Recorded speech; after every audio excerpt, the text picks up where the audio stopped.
The rancher came up from Del Rio under a spit-thin sun, shoulders bent from days in the saddle, and the long bones of his horse casting slender shadows across the plains. He was 34, weather-creased, with a jaw like cleaved stone and boots worn to the stitching. Folks called him Clay Vanner, though in letters his name came attached to a longer line of kin who had long since dried up or buried out. He came quiet, as men do when they've known more graves than weddings. He rode into the Rusk place at noon, where dry winds scoured the land, and the barn lined east like it had grown tired of standing. The house was squat, two-roomed, unpainted. Dust clung to the windows like regret. The man who met him was thick in the gut and red in the face, a drinker's nose and a belt that struggled at every loop. He wiped his hands on his trousers and offered something of a smile.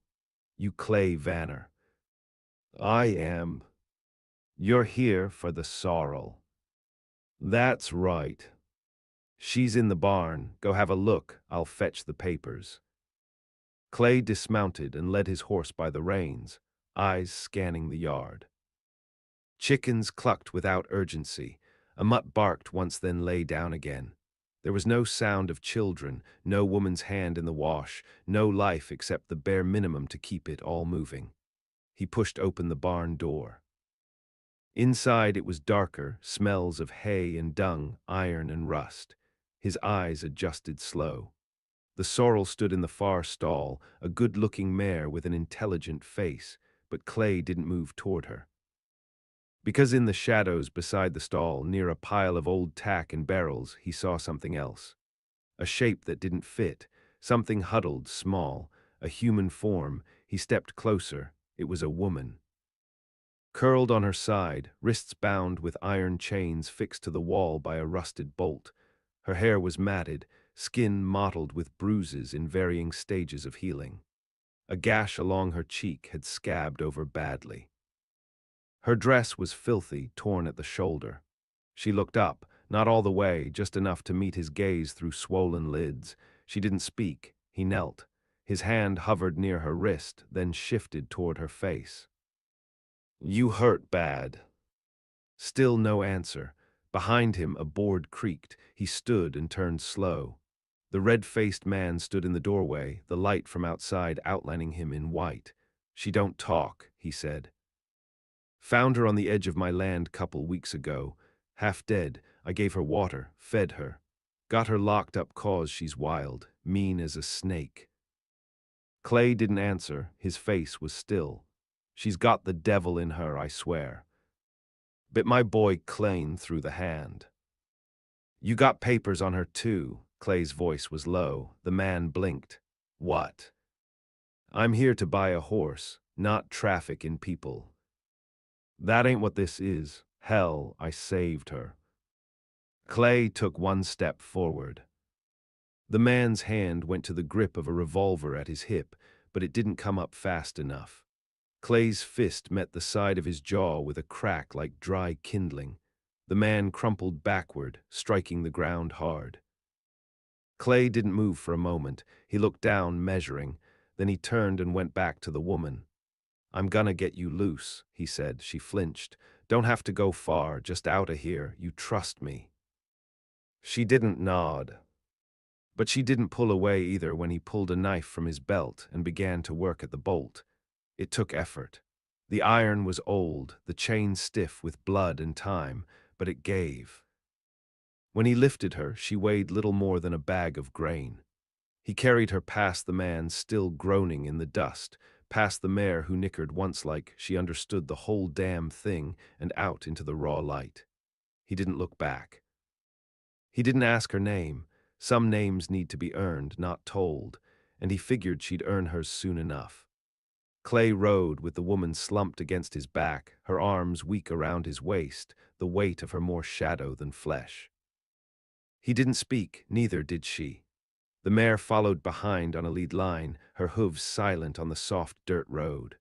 The wind blew flat across the plains, and there was no law out this way, no judge for what he'd done or what had been done before. By nightfall, they made a dry creek bed where mesquite grew thick.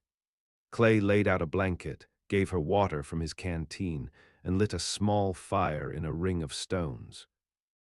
She sat apart, knees drawn up to her chest, face unreadable beneath the soot and bruises. He cooked beans in a dented tin pot. When he offered her some, she didn't reach for it. He left the bowl at her feet and turned his back, eating without looking at her. She ate after a while. He heard the scrape of tin and the slow, careful chew. She didn't sleep, not that first night. Neither did he. Clay woke early. She hadn't moved, just watched him through the tangle of her hair. They rode again, farther west, where the land turned harsher, sun-blistered. By the third day, she could sit a horse upright, and by the fourth, she no longer flinched when he drew near. On the fifth day, she spoke. Name's Mara. Her voice was ragged and low, like old rope dragged through gravel. Clay nodded once, didn't ask more. That night she washed her face in a stream, scrubbed at her arms. She sat nearer the fire and asked, "Where we going?" "I got land past Arroyo Blanca," he said. "A house, fenced pasture. No one comes out there unless they got reason." "Why you helping me?" He looked into the flames. Man who keeps quiet when something wrong's happening, that man's already dead, just don't know it yet. Mara didn't answer, but the next morning she saddled the mare herself. They reached the Vanner ranch by dusk. The house was small but solid, nestled at the foot of a ridge where pine trees bent in the wind. There was a corral, a half-collapsed chicken coop, and a barn with clean tools hung in rows. Clay showed her the spare room. Left her a basin of water. She stood in the doorway a long time before going in. He didn't ask her to stay. Didn't need to. She slept for 2 days straight. Woke hungry and then silent again. Her eyes tracked every sound. Every crow call, every boot step. Like she expected the chain to find her again. Weeks passed. Mara mended fence posts, learned the goats' names. Cleaned her wounds with vinegar and spit curses under her breath when it stung. Clay gave her space, but she noticed the way he'd come outside at night, sit on the porch with his rifle across his lap, eyes fixed on nothing. Then one morning she was gone. Her saddle was missing, and so was the mare. Clay found her by midday, 10 miles east, back near the Rusk place, only she wasn't at the homestead. She was in the brush, crouched low, watching it. He came up behind her quiet, but she still knew he was there. "I didn't come to go back," she said. "I came to see if he's still breathin'." "You think to finish him?" "I thought to know if he'd die on his own." Clay studied her. "You ready for that?" Mara looked at the house. It looked empty. No smoke, no sign of life. "I ain't ready for anything," she said, "but I can't live knowing he might still breathe." Clay didn't stop her when she walked down the slope. He followed at a distance, hand on his sidearm. Inside the house it smelled of rot. Bottles scattered, blood on the floor, not fresh. A boy no more than 15 lay in the corner, a rag pressed to his gut. He opened one eye. "You come back," he rasped. Myra stood still. "Where is he?" she asked. "Gone, took the wagon south 2 days ago. Said he'd be back with men. Said you regret getting loose." The boy coughed. "I don't care if you kill him. I ain't here to kill a boy. I ain't a boy. I'm the one held the chain while he whipped you." Mara's hand went to her side. She didn't draw a weapon, but her fingers shook. Clay stepped between them. "Come on," he said. "There's nothing here but ghosts." She didn't move. Then her hand dropped and she turned. They rode back as the sky pinked at the edges. That night Mara sat close to the fire, hair wet from the basin, skin clean, the worst of the bruises faded. She looked at Clay. "I ain't afraid of him. I know. But I need to know how to make him afraid of me." Clay nodded and said, "Then we start tomorrow." Mornings began before light. Mara rose with her boots half-laced, hair pulled back, a knife already at her hip. Clay didn't coddle her, didn't ask if she slept or if the dreams still came. He handed her a rifle and showed her how to hold it. You miss your shot, you better be ready to follow with something sharper. She was quick to learn, steady hands. Eyes that never blinked against the recoil. They shot at pine knots, rusted cans, fence posts already half rotted. Clay set up traps, made her reset them blindfolded. Taught her the sound of a cocked hammer at 20 paces, the smell of fresh prints in dry earth. She rarely spoke of the barn, but when she did, her voice carried no tremor. He thought breaking me was a kind of keeping. Like you trap a bird, and it forgets how to fly. Clay spat in the dust. He won't be thinking anything when you're done. Summer slid toward fall. The days crisped at the edges, and the wind came down sharper from the north. Mara changed. She moved like she belonged to the land now, like she'd clawed her way out of it. The bruises faded, but something darker settled in. A resolve, not rage, not grief, something older, colder. One night, a rider came up the trail, alone. Dust on his boots, a scar down his lip. Clay met him with his rifle balanced easy on his arm. I come from down past Choya Bend, the man said, looking for a woman, short, dark hair, talks little. Rode off with a man matching your look. Clay didn't answer. The rider smiled, but it didn't reach his eyes. Name, Jarrow, my brother, been missing a month. Last seen with a sorrel mare and a busted jaw. Mara stepped out from the barn then. She didn't say a word. Jarrow's smile cracked. You. Clay raised the rifle half an inch. Jarrow's hand went to his belt, slow. Then Mara spoke. Tell your brother I'll come find him, not the other way around. Jarrow hesitated. Then he nodded once and rode off. After he was gone, Clay turned to her. That was a choice. I made it. You could have killed him. Would have been mercy. Clay didn't argue. 2 days later, they found a trap sprung near the river. The goat tethered there was gone, blood in the dirt. Scouts, Clay said. Mara crouched low, eyes sweeping the trail. He's testing, seeing if we'll chase. We won't. No, she said. He'll come to us. They fortified the ranch. Dug trenches near the front gate, booby-trapped the barn with broken glass and old nails. Mara wore a pistol now, low and loose on her hip. She moved like she'd been born with it.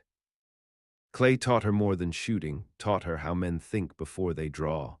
The way a liar holds his breath when he's about to strike, how guilt makes people careless, how revenge makes them stupid. Mara listened, took it all in. Then one dawn, smoke curled on the horizon. Clay stood on the porch. Wagon, he said, 3 riders, no sign of freight. Mara came beside him. They'll come at dusk. They want to scare us. They think I'm still afraid. Clay looked at her. Are you? She didn't answer. That night they didn't sleep.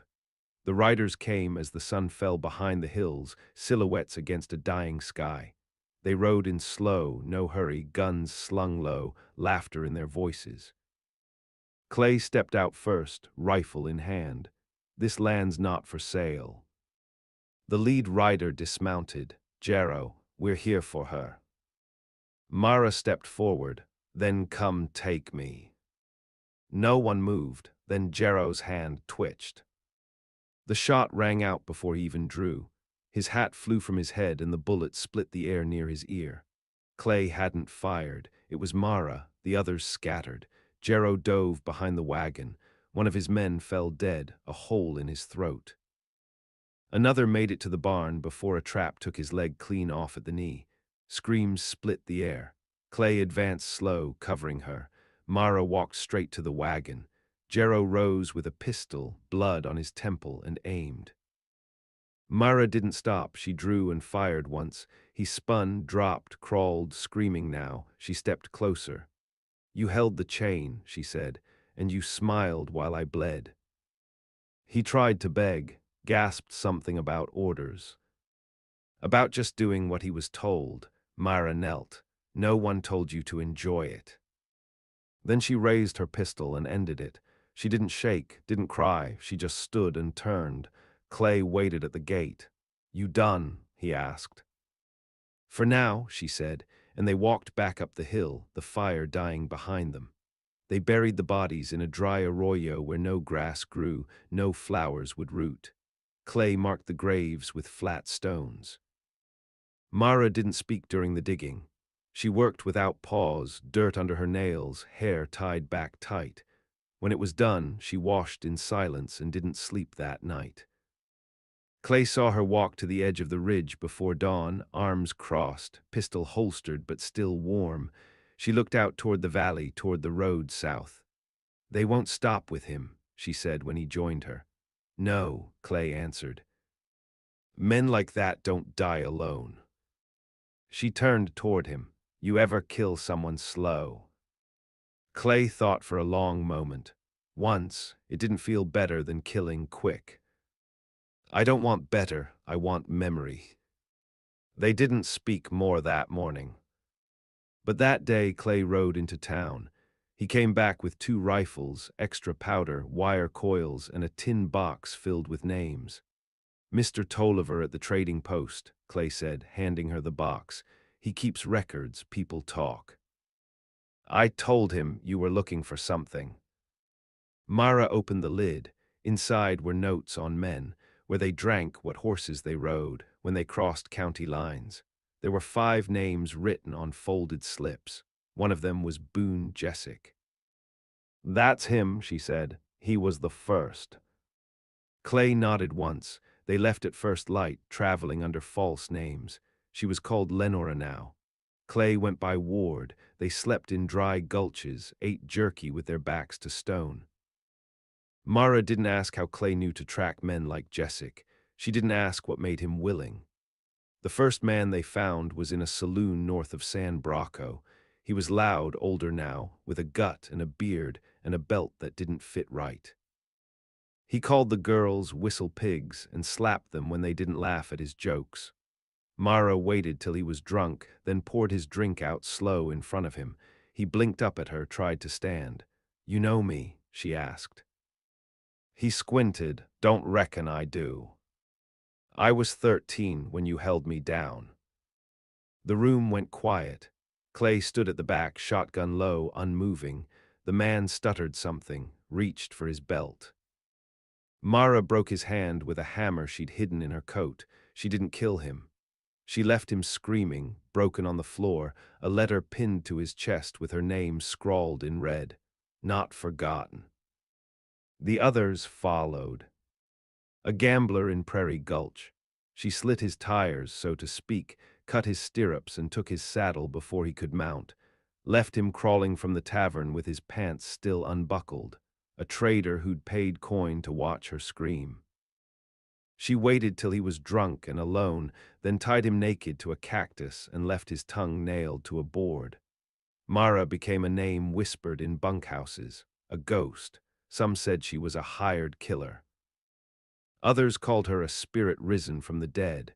But to the right men, the guilty ones, she was the last thing they ever saw whole. And then came Jessic. He was in a mining town across the border. Working under a different name, running whores and stealing from his own crew. He had a cabin up past the ore line and a dog that barked too much. Clay and Mara waited till the wind turned dry.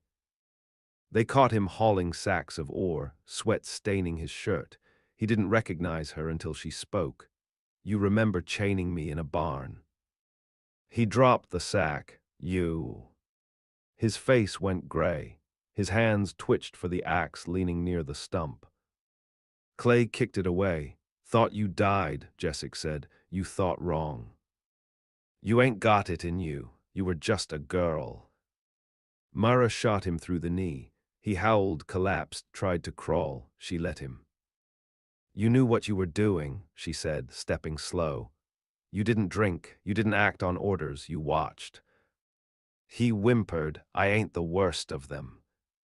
"No," she said, "but you're the one I found." She dragged him to the stump where the axe had leaned. Bound his arms, took her time. Clay turned his back, she didn't make it quick. When it was done, she walked to the creek and scrubbed her hands raw. Clay handed her a cloth. She didn't speak. They rode away before the body was cold. That night, under a sky thick with stars, Mara lay back on the hard ground and whispered, "That was the first time I felt something since the barn." Clay didn't ask what she felt. He didn't need to, because she wasn't done. And the road west still had names etched in blood. Winter found them in the high country, where the wind came down sharp off the peaks and the snow held secrets in its hush. Mara wore a coat too large, taken from a man who no longer needed it, and rode with her chin tucked low. Clay kept ahead, scouting the trails, watching for riders. Their horses moved slow in the drifts, hooves cracking through frost. They'd taken 3 men since Jessic, none clean. One had begged, another laughed. The third had prayed in a language neither of them understood. Mara had stopped speaking after that last one, not from guilt, but from something heavier. Like each name crossed off left behind a weight she had to carry. They sheltered in an old way station on the edge of a frozen lake, abandoned, half-rotted, but dry. Clay built the fire. Mara sat near the door, cleaning her knife with a scrap of hide. She moved like an animal, quiet, fast, always watching. One night, Clay handed her a bottle of rye he'd traded from a trapper. She stared at it, then passed it back. "I want to remember every part." "You will," he said. She stared into the flames. "You ever see them again, the ones you put in the ground?" Clay didn't answer for a long time. "When it's quiet," he said, "and I forget to keep my eyes open." They rode again in thaw. A name waited in the town of Havers Run. Levi Dre, once a deputy, now a bounty collector with too many scars and not enough conscience. He'd paid coin to take what he wanted from women no one would miss. Left them in dry wells, in riverbeds. Mara didn't go to him in silence this time. She walked into the sheriff's office midday, bootsteps hard on the floor, hair braided tight like a noose. Dre sat behind the desk, boot up, polishing a pistol. He looked up, smirked. "What can I?" She shot the pistol out of his hand before he finished, then stepped forward. Clay blocked the door behind her. "I remember your voice," Mara said. "You said it didn't count if I was crying." Dre's face went pale. "I don't. You said it'd be worse if I didn't shut up." He stood too fast. She shot his kneecap. Sheriff's office didn't stir. Folks in Havers Run knew what Dre was. They just didn't have the nerve to say it. She left him breathing, but not well, nailed a message to the door behind her. She carved her mark into the wood, an M inside a broken circle. By summer, that mark showed up in 4 counties. Burned into barns, scratched into tavern doors. Mara had become a question whispered at dusk, "Who's next?" But with each man found, her silence grew heavier. Clay began to see it in her posture, not weariness, not regret, hollowness. Like the further she walked from the barn, the less of her came with. He took her to the canyon once, a deep cut in the stone where echoes never returned. They camped at the edge, no fire, just stars. "I remember the day I stopped being afraid," she said. Clay looked up. "When I stopped hoping someone would find me, that was when the fear drained out, left room for something colder." "You think that's what you've become?" She turned her head. "I think I never stopped being chained. I just started dragging them behind me instead." He didn't try to fix her, didn't tell her it would end, because he knew it wouldn't, not for people like them. Later that night, she gave him the names of the last 2. One was a preacher, the other wore a badge. Clay said, "Bad men can hide behind worse." "I don't care where they hide," she said, and she slept that night, for the first time in weeks. The preacher lived in a valley town called Mercy Ford. Wide fields, white fences, a steeple that caught the sun too clean. He preached from a pulpit made of cedar, eyes soft, hands folded, the voice of a man who'd never known hunger or steel. They called him Father Elric, but Mara remembered the other name he used. Back when sermons were muttered in barns and girls were told silence was God's gift, they arrived on a Sunday. The church was full. Clay waited at the back. Mara walked down the center aisle, her boots loud on the pine floor. She wore black, hair coiled high, a pistol on each hip. The congregation turned like wheat in wind. Elric's voice faltered mid-prayer. Mara stepped up to the altar. "You still preach mercy." He blinked. "Miss, I think you have." "I was 11 when you laid hands on me," said the devil made me scream. Gasps, whispers, a woman stood, then sat again. Elric paled. "I have no idea what." She took out a photograph, old, faded, a girl bound in shadow. She held it up. "You remember the barn." He tried to flee through the back. Clay barred the door. Mara didn't kill him there. She waited until the townsfolk dragged him out, until the robes were torn from his shoulders, until he screamed prayers that meant nothing now. She didn't raise her pistol. She handed it to a woman in the crowd instead. "Your daughter disappeared 2 summers ago. Same man." The woman took it and pulled the trigger. They left before the trial. News of it would reach every county line by dusk. The last name was written on a star. Sheriff Reese Carney. Sanctioned the chains, ordered the silence, paid for obedience. He lived in a fine house with glass windows and 2 sons who rode polished horses. They came in from the east. Clay took the high ground. Mara walked up to the porch. Carney came out with a rifle. She already had him in her sights. "You don't know who I am," she said. "I don't care. You paid to bury girls you couldn't silence." He raised the rifle, fired. She moved first. His shot went wide. Hers took his leg. He fell hard, screaming. His sons didn't come to help. Clay stepped out of the trees, rifle aimed at the second-floor window. No one else moved. Carney spat blood. "You think killing me makes you clean?" Mara holstered her pistol. "I'm not here to get clean." She dragged him across the porch, left him bleeding on the threshold, didn't finish it, left it for his sons to decide what kind of men they'd be. She and Clay rode west. The plains opened wide again, endless, harsh. In a new town, she bought a dress, blue like river water. She never wore it, hung it by the door of a house they built near the ridge. No neighbors, no questions. She still kept her pistols, still carved her mark when she passed an old post, but she laughed sometimes, sat in the sun without flinching. Clay watched her one evening, hands in dirt, planting sage. "You think it's over?" he asked. She looked up. "No," she said, "but it's quiet now." And that was enough, for now.